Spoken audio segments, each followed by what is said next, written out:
আকাশ পাড়ায় চাঁদ উঠেছে ভাসছে রোজার ঘ্রাণ, একটি বছর ঘুরে দেখো এলো রে রমজান। আকাশ পাড়ায় চাঁদ উঠেছে ভাসছে রোজার ঘ্রাণ, একটি বছর ঘুরে দেখো এলো রে রমজান।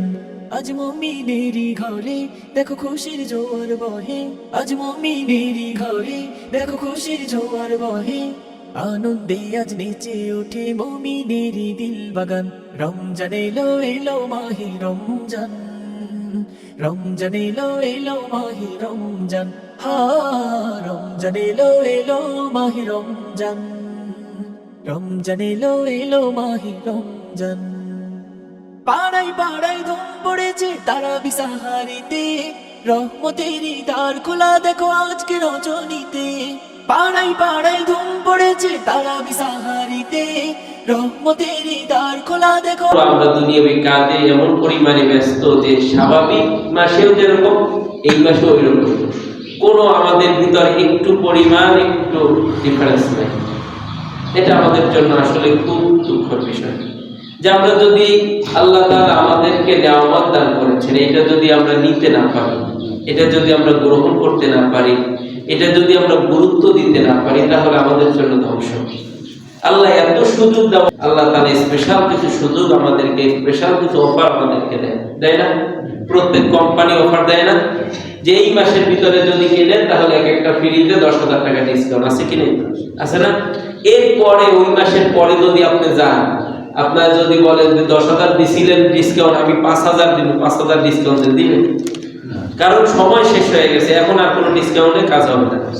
সুতরাং আল্লাহ রাব্বুল আলামিন এই রমজান মাসটা আমাদের জন্য অফার দিয়েছেন, এই রমজান মাসটা অফার দিয়েছেন। এই রমজান মাসের অফার যদি গ্রহণ না করে সারা বছর আমি কাঁদি, এতে কোনো লাভ হবে না। দেখেন, আল্লাহ যদি আমরা খেয়াল করি, আল্লাহ রাব্বুল আলামিন এই মাসটার নাম রেখেছেন, একটা রেখেছেন রমাদান, আর একটা হচ্ছে আমাদের জন্য সিয়াম। খেয়াল করেন, একটা হচ্ছে সিয়াম আর একটা হচ্ছে মাসের নাম হচ্ছে রমাদান। আর যেটা আমরা রাখতেছি রোজা, ওইটাকে আরবিতে বলা হয় সওম, সিয়াম। এখন রমাদান শব্দের অর্থ কি? রমাদান শব্দের অর্থ হচ্ছে জ্বালিয়ে দেওয়া। যে মাসটার নাম রমাদান মাস না, এই মাসটার নাম হচ্ছে জ্বালিয়ে দেওয়া। এখন জ্বালিয়ে দেওয়া অর্থ কেন হলো? কারণ হচ্ছে আল্লাহ রাব্বুল আলামিন এই মাসে বান্দার গুনাহ খাতা সব জ্বালায় দেন। সুবহানাল্লাহ। এখন যে তিনি জ্বালায় দেবেন, সাক্ষাৎ করে দেবেন, আমাদের তো সেই পরিমাণ কাজ করা লাগবে না, এমনি জ্বালাই দেবেন না, কোনোদিন সম্ভব নয়। কাজ করা লাগবে, আমাদেরকে ক্ষমা চাওয়া লাগবে। যদি এই কাজগুলো আমরা করতে পারি তাহলে দেখা যাবে আমাদের গুনাহ খাতাগুলো সব আল্লাহ শেষ করে দিয়েছেন। এরপরে সওম শব্দের অর্থ হচ্ছে বিরত থাকা, এবং আরবি যে শব্দটা রোজা, যেটা আমরা বলি, এটা হচ্ছে ফার্সি শব্দ। রোজা কিন্তু আরবি শব্দ না, রোজা হচ্ছে ফার্সি শব্দ। এর অর্থ বিরত থাকা। যেহেতু আল্লাহ রাব্বুল আলামিন আহকামুল হাকিমিন আমাদেরকে যে বিষয়গুলো থেকে বিরত থাকতে বলেছেন, ওইগুলাই রমজান মাসে আমাদের জন্য আমরা নিজেরা হারাম করে দিয়েছি বা ওই থেকে বিরত থেকেছি। এই কারণে রমজান মাসের নাম হচ্ছে সওম। কি নাম? সওম বা রোজা বলা হয়। এখন এটা গেল, আরবি গেল, ফার্সি গেল। এখন আসি, এখন ইংরেজিতে কি বলে? ইংরেজিতে বলে হচ্ছে অটোফেজি। কি বলে? অটোফেজি। খেয়াল করুন, ইংরেজিতে বলে অটোফেজি। এখন অটোফেজি কেন নাম হলো? অটোফেজি শব্দের অর্থ নিজেকে নিজে খাওয়া। খেয়াল করবেন, নিজেকে নিজে খাওয়া। আল্লাহর দয়া এবং অনুগ্রহ যদি আমরা একটু খেয়াল করি তাহলে আমরা বুঝতে পারবো যে আল্লাহ রাব্বুল আলামিন যত ইবাদত দিয়েছেন, প্রত্যেকটা ইবাদত শুধু আমি তৈরি করেছি, দুনিয়াতে আমি পাঠাইছি, আমি হুকুম করলাম তোমরা পালন করো, আমি এই হুকুম করলাম তোমাদের পালন করতে হবে না, এইভাবে করে আল্লাহ আমাদেরকে হুকুম দেন নাই। প্রত্যেকটা হুকুমের পিছনে হিকমা আছে, প্রত্যেকটা হুকুমের পিছনে দুনিয়ার যেভাবে লাভ আছে, আখিরাতের ওইরকম লাভ আছে। দুনিয়ারও লাভ, আখিরাতের। শুধু আখিরাতের লাভ ওইরকম না, দুনিয়ারও লাভ আছে, আখিরাতেরও লাভ আছে। এখন অটোফেজি ইংরেজিতে বলা হয়, এর অর্থ হচ্ছে নিজেকে নিজে খাওয়া। কেন নিজেকে নিজে খাওয়া হলো? কারণ হচ্ছে আমরা এই সারাটা বছর সারা দিন খাই, সারা রাত্র খাই, তাই না? দিনেও খাই, রাত্রেও খাই, খাওয়ার কোনো বাধা আছে না? বাধা নেই। আমাদের ভিতরে একটা পাকস্থলী আছে, সারাদিন কাজ করে, রাত্রেও কাজ করে, বিশ্রাম আছে? বিশ্রাম নেই। এখন আল্লাহ রাব্বুল আলামিন এই রোজার মাধ্যমে আমাদেরকে কষ্ট দেন না, আমাদের উপরে দয়া করেছেন। আমাদের উপরে কি করেছেন? দয়া করেছেন। যে আমরা যেহেতু সারা বছর আমাদের এই পাকস্থলীটা চলতেছে, তার বিশ্রাম দরকার না? এই কারণে আল্লাহ রাব্বুল আলামিন 1 মাস আমাদের পাকস্থলীটাকে বিশ্রামের জন্য রেখে দিলেন। এখন বিশ্রামের জন্য রাখলে লাভ কি?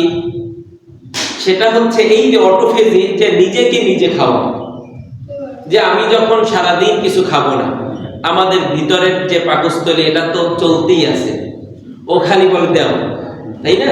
যে আমারে দাও, আমি খাবো, আমারে দাও। ও সারাদিন শুধু চায়, আর আপনি জবাব দিবেন, ও কি করবে? রিফাইন করতেই থাকবে। এখন আপনি সকাল থেকে এখন পর্যন্ত কিছু ওরে দেন নাই, এখন খাওয়া লাগবে না? এখন ও তো খাওয়ার জন্য রেডি, ওর খাওয়া লাগবে। এখন ও কি করে? ও যখন ভাত পানি আপনি তেল ডাল যা কিছু আছে যখন না দেবেন, যখন না পাবে, তখন ও এই পাকস্থলীর ভিতরে যত ভাইরাস আছে, যত ব্যাকটেরিয়া আছে, যত আর কি খারাপ জীবাণুগুলো আছে, ওইগুলাকে ধরে ওর কাজ চালায় দেয়। সুবহানাল্লাহ। আমাদের রক্তনালীগুলো ব্লক হয়ে যায় আস্তে আস্তে চর্বির কারণে, আমাদের হাড় ব্লক হয়ে যায় চর্বির কারণে। ও আস্তে আস্তে এইগুলো খুঁজে বের করে এই 1 মাস ধরে ওই আপনার শরীরের পয়জনগুলা ও পরিষ্কার করতেই থাকবে। সুবহানাল্লাহ।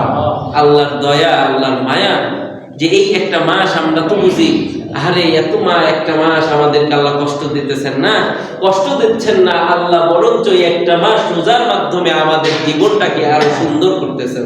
সুবহানাল্লাহ। বান্দা জানো, রমজান মাস রাসূল সাল্লাল্লাহু আলাইহি ওয়াসাল্লাম যখন পৃথিবীতে আগমন করলেন, নবুয়ত পেলেন, এই রোজার মানুষের ভিতরে রোজা রাখার প্রবণতা বা ইচ্ছা বা তার অভ্যাস ছিল না। রাসূল সাল্লাল্লাহু আলাইহি ওয়াসাল্লামকে আল্লাহ তাআলা প্রত্যেক মাসে 3 দিন করে রোজা রাখার বিধান দিলেন, যে যেন সাহাবীদের ভিতরে এই রোজা রাখার অভ্যাসটা তৈরি হয়ে যায়। 3 দিন করে রোজা রাখার বিধান দিলেন। কত? 13, 14, 15, এই 3টা দিন রোজা রাখবে। তাইলে প্রত্যেক মাসে 3 দিন যদি রোজা রাখে, তাহলে এইভাবে করে আস্তে আস্তে সাহাবীদের ভিতরে, মানুষের ভিতরে রোজা রাখার একটা প্রবণতা সৃষ্টি হবে। এই রোজাটা আসলে কোথা থেকে? হযরত আদম আলাইহিস সালাম যখন পৃথিবীতে আসলেন, দেখেন আমরা আল্লাহ রাব্বুল আলামিনের সারা দিনে অসংখ্য অগণিত তার হুকুম আমরা লঙ্ঘন করতেছি। আল্লাহ তাআলা আমাদেরকে শাস্তি দেন না? খেয়াল করবেন, আল্লাহ তাআলা আমাদেরকে শাস্তি দেন না, কিন্তু আদম আলাইহিস সালাম হুকুম লঙ্ঘন করেছিল কয়টা? একটার কারণে তাকে যে পরিমাণ ওইখানে বসে কষ্ট করতে হয়েছে, দুনিয়াতে কষ্ট করতে হয়েছে, এমনকি তার শরীরটাকে আল্লাহ তাআলা কালো বানিয়ে দিয়েছেন। ফেরেশতারা কাঁদতেছে, আল্লাহ এমন একটা মাখলুক তুমি সৃষ্টি করলা, তোমার সৃষ্টি সবচেয়ে শ্রেষ্ঠ একটা মাখলুক সৃষ্টি করার পরে আমরা তাকে সিজদা করলাম, তাকে সম্মানিত করা হলো, একটা ভুলের কারণে তার শরীরটাকে কালো বানায় দিলেন, বিশ্রী বানায় দিলেন। আয় আল্লাহ তাআলা তাকে আবার আগের রূপে ফিরায় দেন, তাকে আবার সুন্দর নুরানি চেহারা দান। তখন আল্লাহ রাব্বুল আলামিন আদম আলাইহিস সালামকে বললেন, আদম তুমি প্রত্যেক মাসে 3টা করে রোজা রাখবা। আদম আলাইহিস সালাম প্রত্যেক মাসে 13, 14, 15 রোজা রাখা শুরু করলেন। আল্লাহ রাব্বুল আলামিন ওই রোজার বদৌলতে, প্রত্যেক মাসের রোজার বদৌলতে আল্লাহ তাআলা তার শরীরটাকে আবার পূর্বের নুরানি চেহারা দান করলেন। সুবহানাল্লাহ। এইখান থেকে 13, 14, 15 এই 3 দিনের রোজা চালু হয়েছে। এবং আমরা যারা রোজার বাহিরে যদি রোজা রাখতে চাই, রোজার রমজান মাসের বাহিরে যদি রোজা রাখতে চাই, তাহলে আমরা অবশ্যই খেয়াল করব যে আরবি মাসের 13, 14, 15 রোজা তো রাখতেই হবে। কারণ আপনার একটা মানত রোজা আছে, একটা কাফারা রোজা আপনি রাখবেন, বা আপনার এই রমজান মাসে ছুটে গেছে সেই কাফারা রোজা রাখবেন। তখন আপনি কি করলেন? 12, 13, 14, 15 কোন তারিখ এই 3 দিন রোজা রাখলেন। তাহলে কি হবে? সুন্নাত আদায় হলো, রোজাও রাখা হলো, দুইটা সব একসাথে পাইলেন। এবার আমরা যদি রমজান মাসের বাহিরে আবার রোজা রাখতে চাই, তাহলে আমরা সোমবারে খেয়াল করবো রোজা রাখা সুন্নাত, এবং বৃহস্পতিবারে রোজা রাখা সুন্নাত। আমরা অনেক সময় চিন্তা করি মনে হয় শুক্রবার ভালো দিন, শুক্রবার রোজা রাখবো না। যদি বেশি রাখেন শুক্রবার রাখেন, কিন্তু সুন্নাত অনুযায়ী যদি বেশি সব দরকার হয় তাহলে সোমবারে রাখবেন আর বৃহস্পতিবারে রাখবেন। এই গেল প্রথম। আল্লাহ তাআলা ধাপে ধাপে আমাদেরকে রোজা রাখার অভ্যাস তৈরি করতেছেন। 1 নম্বরে রাসূল সাল্লাল্লাহু আলাইহি ওয়াসাল্লাম প্রত্যেক মাসে 3 দিন রোজা রাখতেন, এই একটা ধাপ চলে গেল। দ্বিতীয় ধাপ হলো রাসূল সাল্লাল্লাহু আলাইহি ওয়াসাল্লাম যখন মদিনায় গেলেন, মদিনায় যাওয়ার পরে দেখতেছেন ইহুদিরা রোজা রাখতেছে। জিজ্ঞাসা করা হলো, তোমরা কেন রোজা রাখো? বলে, আমরা রোজা রাখি আশুরার রোজা, কারণ মুসা আলাইহিস সালাম এই দিনে আল্লাহ তাআলা তাকে ফিরাউনের হাত থেকে রক্ষা করেছেন, এই শুকরিয়া স্বরূপ রোজা রাখি। রাসূল বললেন, আমরা তো তোমাদের চেয়ে আমার ভাই মুসাকে বেশি ভালোবাসি, সুতরাং আমরাও আশুরার দিনে রোজা রাখবো, বলি সুবহানাল্লাহ। এরপরে এই 2 দিন, একটা হচ্ছে 13, 14, 15, আর একটা হচ্ছে আশুরার রোজা রাখা শুরু হয়ে গেল। এরপরে তৃতীয় ধাপে আল্লাহ রাব্বুল আলামিন কোরআনে আয়াত নাযিল করলেন।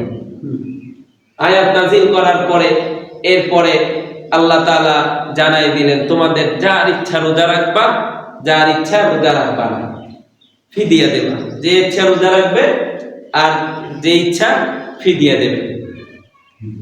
এরপরে তৃতীয় 3টা ধাপ হয়ে গেল না? খেয়াল করবেন, একটা মাসের 13, 14, 15, এরপরে একটা হচ্ছে আশুরার রোজা, 2 ধাপ। তৃতীয় ধাপ হচ্ছে রমজানের রোজা ফরজ করা হয়েছে, কিন্তু যাদের ইচ্ছা রোজা রাখতে পারবে আর যাদের ইচ্ছা রোজা ভাঙতে পারবে। এরপরে আল্লাহ তাআলা কিছুদিন পরে ডাইরেক্ট আয়াত নাযিল করে দিলেন, তোমাদের উপরে রোজাকে আমি ফরজ করে দিয়েছি, বলি সুবহানাল্লাহ। ফামান কানা মিনকুম মারিদান আও আলা সাফারিন ফাইদ্দাতুম মিন আইয়ামিন উখরা। আল্লাহ তাআলা পুরা রোজাটাকে ফরজ করে দিলেন। এখন এই আয়াতের উপরে আল্লাহ তাআলা যে রোজা ফরজ করলেন, এই আয়াতের দিকে যদি আমরা একটু তাকাই, তাহলে আমরা দেখতে পারবো আল্লাহ রাব্বুল আলামিন এই আয়াতের উপরে আমাদেরকে কি রহমত করেছেন, কি বরকত দান করেছেন, আমাদের উপরে কতটুকু দয়া করেছেন। আল্লাহ রাব্বুল আলামিন বলেন, ইয়া আইয়ুহাল্লাযীনা আমানু কুতিবা আলাইকুমুস সিয়াম কামা কুতিবা আলাল্লাযীনা মিন ক্বাবলিকুম লাআল্লাকুম তাত্তাকুন। আল্লাহ রাব্বুল আলামিন বলে, হে ঈমানদারেরা, কুতিবা আলাইকুমুস সিয়াম, তোমাদের উপরে রোজাকে ফরজ করে দেওয়া হয়েছে। মানুষ যেন মনে না করে শুধু উম্মতে মুহাম্মাদির উপরেই আল্লাহ তাআলা রোজাকে ফরজ করে দিয়েছেন, এইভাবে যেন আমরা না করি। আল্লাহ রাব্বুল আলামিন বলেছেন, বান্দা, তোমাদের উপরেই ফরজ করা হয় নাই, তোমাদের আগেও যারা পৃথিবীতে এসেছিল, কামা কুতিবা আলাল্লাযীনা মিন ক্বাবলিকুম, তোমাদের আগেও যারা এসেছিল তাদের উপরেও আমি রোজাকে ফরজ করে দিয়েছি। এইরকম কোনো বলারই না যে এই কষ্টকর জিনিসটা মনে হয় আমরাই পালন করতেছি না, তোমাদের আগেও এই রোজা পালন করেছিল। আল্লাহ বুঝাতে চান, একটা কাজ, কঠিন একটা কাজ যদি সবাই মিলে করি, কষ্ট কম হয় না বেশি হয়? কম হয়। কিন্তু কঠিন একটা কাজ যদি একজনে করি, বিশাল একটা পুকুর তোমার আপনার এখন হাতে দিয়ে তুমি এটা কাটো, সম্ভব কাটা? কিন্তু 100 মানুষ যদি একসাথে লেগে যায় সময় লাগবে না। এর জন্য আল্লাহ তাআলা যেন কষ্ট না হয়, এই কারণে বললেন যে তোমরা শুধু রাখবা না, তোমাদের আগের পূর্ববর্তী যারা আসছিল এই পৃথিবীতে তাদের উপরেও আমি রোজাকে ফরজ করে দিয়েছি। এরপরে দেখেন আল্লাহ রাব্বুল আলামিনের কত দয়া, তারপরে তিনি বলছেন, ও বান্দা, তোমরা এরকম বুঝো না ফরজ করে দিয়েছি, তোমাদের অনেক দিনের জন্য ফরজ না, সারা বছরের জন্য তোমাদের জন্য ফরজ করি নাই, আইয়ামাম মা'দুদাত, একটা নির্দিষ্ট সময়ের জন্য তোমাদেরকে আমি রোজাকে ফরজ করে দিয়েছি। এই সময়টা সামান্য কিছু সময়, এই সময়টা শেষ হওয়ার পরে তোমরা আগেও যেরকম দিনের বেলা পানাহার করতা, এই সময়টা শেষ হওয়ার পরেও তোমরা ওইভাবে পানাহার করতে পারবে। সুবহানাল্লাহ। এখন বলবেন, আল্লাহ আপনি রোজাকে ফরজ করে দিয়েছেন, কিন্তু আমি অসুস্থ, আমি তো রোজা রাখতে পারবো না, আমার কি অবস্থা? আমি তো সফরে যাব, আমার কি অবস্থা হবে? সফরে তো এমনি তো রোজা না রাখার পরেও তো ক্লান্ত হয়ে যাই, আমি অসুস্থ হয়ে যাই, কি করব? রোজা রাখতে তো পারবো না। এরপরে আল্লাহ রাব্বুল আলামিন বলেন, ওয়া মান কানা মিনকুম মারিদান আও আলা সাফারিন ফাইদ্দাতুম মিন আইয়ামিন উখরা। আল্লাহ তাআলা বলছেন, বান্দা, তুমি যদি অসুস্থ হও, তুমি যদি সফরে থাকো, তাহলে এই রোজাটা তুমি পরবর্তীতেও রেখে দিতে পারবে। সুবহানাল্লাহ। পরবর্তীতেও রেখে দিতে, আল্লাহর দয়াটা দেখেন, তুমি পরবর্তীতে রেখে দিতে পারবে, কোনো সমস্যা নেই। আপনি বললেন আল্লাহ আমি এত অসুস্থ, এত বৃদ্ধ, আমার বয়সের কারণে, বার্ধক্যের কারণে আমি অনেক বৃদ্ধ হয়ে গিয়েছি, রোজা আমি কখনোই রাখতে পারবো না, রোজার মাসেও রাখতে পারবো না, পরবর্তীতেও আমার রাখার মতো শক্তি হবে না। তখন আল্লাহ তাআলা বললেন ওয়ালাল্লাযীনা ইউতীকুনাহু ফিদিয়াতুন তাআমু মিসকিন। ও বান্দা, রোজা যদি রাখতে না পারো তাহলে দুইজন অথবা 2 বেলা একজন মিসকিনকে যদি তুমি আহার করায় দাও তাহলেই তোমার একটা রোজার ফিদিয়া আদায় হয়ে যাবে। সুবহানাল্লাহ। একজন মানুষকে যদি 2 বেলা আহার করো তাহলে তোমার ফিদিয়া আদায় হয়ে যাবে। যদি তুমি এই 30টা রোজা রাখতে না পারলা, 30 জন মানুষকে যদি 2 বেলা আহার করো, অথবা 60 জন মিসকিন গরিবকে যদি তুমি 1 বেলা আহার করায় দাও 60 জনকে, তাহলে তোমার পুরো 1 মাসের ফিদিয়া আদায় হয়ে যাবে। সুবহানাল্লাহ। কেমন মাস আমাদের সামনে আসছে? রমজান মাস যখন শুরু হয়ে যায়, চাঁদ যখন ওঠে, জান্নাতকে সুন্দর করে সাজানো হয়, এমন সুন্দর করে সাজানো হয়, জান্নাতের পাখিগুলা কিচিরমিচির করতে থাকে, জান্নাতের পাতাগুলা একটার সাথে আরেকটা যখন লাগে ঝংকার শুরু হয়ে যায়, জান্নাতের ভিতরে, প্রাসাদের ভিতরের হুরগুলা বের হয়ে অবাক হয়ে যায়, ব্যাপার কি, জান্নাত এত সাজসজ্জা কেন? তখন দারোয়ানকে বলা হয়, দারোয়ান তখন বলে আজকে হচ্ছে রমজানের প্রথম রাত্র, এই কারণে আল্লাহ তাআলা জান্নাতকে সুন্দর করে সাজায় দিয়েছে। শুধু এতটুকুই নয়, যারা রোজা রাখবে কিয়ামতের ময়দানে আল্লাহ বলবেন, কিয়ামতের ময়দানে যখন মানুষগুলা পেরেশান, তখন রোজাদারকে আল্লাহ ডাক দিয়ে বলবে রোজাদাররা কোথায়? রোজাদাররা দাঁড়ায় যাবে। এরপরে রাইয়ান নামক দরজা, জান্নাতের রাইয়ান নামক দরজা দিয়ে হুকুম দেওয়া হবে, তারা আস্তে আস্তে করে জান্নাতের ভিতরে চলে যাবে। চলে যাওয়ার পরে জান্নাতের রাইয়ানের দরজাটা বন্ধ করে দেওয়া হবে, মানে রোজাদার ব্যতীত ওই রাইয়ান দরজা দিয়ে কোনো বান্দা প্রবেশ করতে পারবে না।